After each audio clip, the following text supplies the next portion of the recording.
EU Copyright Directive, it's called, is going to try and hold online platforms liable for users' copyright infringement. So basically, there's a larger story of what this whole new set of EU laws are going to mean. The EU's divisive new copyright plan explained from an article from Wired UK from going back last fall, at least, maybe even a couple of falls ago, of course, because it takes a little while to cram legislation down people's throats. The interesting thing comes in the fight over this copyright directive. MEPs say they mistakenly voted for Articles 11 and 13. EU says, too bad.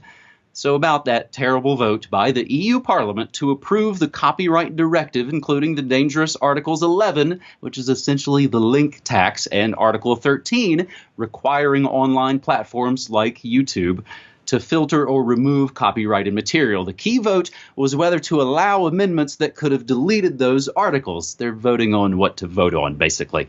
It failed by 5 votes, 317 to 312. Soon after the vote was finalized, a few of the MEPs, members of European Parliament, who voted against the plan for amendments said they voted incorrectly and meant to vote for the amendments in order to get rid of Articles 11 and 13. Apparently, someone changed the vote order, which threw them off. Quote, what happened was that in the middle of a sitting meeting, it was decided to make an adjustment in the order of voting in itself. This did not appear in a clear way, where the president was also somewhat confused, end quote. Indeed, soon after that, some others admitted to voting incorrectly, believing they were voting for something else. A few hours later, the EU put up the official voting record, which includes an astounding 13 MEPs who said they voted incorrectly. All told, that would have shifted and allowed to vote on the amendments. A slim majority, the law would have been opened up to deleting Articles 11 and 13. In other words, whoever changed the order of the vote maybe pulled a fast one and got the EU copyright directive approved. If you're wondering what can be done now, as TechCrunch writes, the answer is not much, as according to the EU, quote, MEPs may still issue corrections to their votes in case of mistakes, which will, however, not change the outcome. James? The European Union. Government by and for the people. Asterisk, the people means a select group of clique lawmakers in Brussels.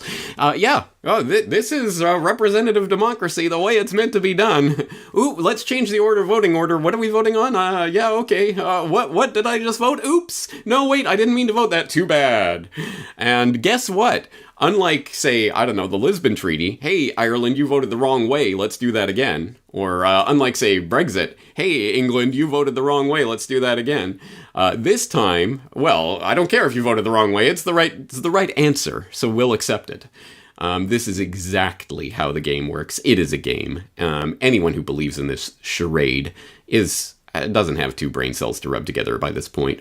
On the more substantive point of Article 13 and what it is, obviously we'll throw in some links to some material that goes through it in a brief nutshell, but Article 11 and Article 13 being about copyright, being about the link tax, which we've talked about before on the program, so we'll throw in a flashback to that on New World next week. But long story short, I don't think this is the final nail in the coffin. This is part of a process and a procedure, and now all the individual member states of the EU have to implement it in their own laws, in their own countries, and they'll enforce it differently, and there will be different ways of interpreting these laws. So it's not like this is the be-all and end-all, but it is another link in the chain. And just like SOPA and PIPA and all of these things that people came together and defeated at the last moment, they'll just keep coming and keep coming and keep coming and keep coming until they get what they want. And what's the response to that? What's the answer to that? I'm open to suggestions, but I think that remaining in the EU is probably not for the good of anyone in the European Union right now, let alone those in the UK.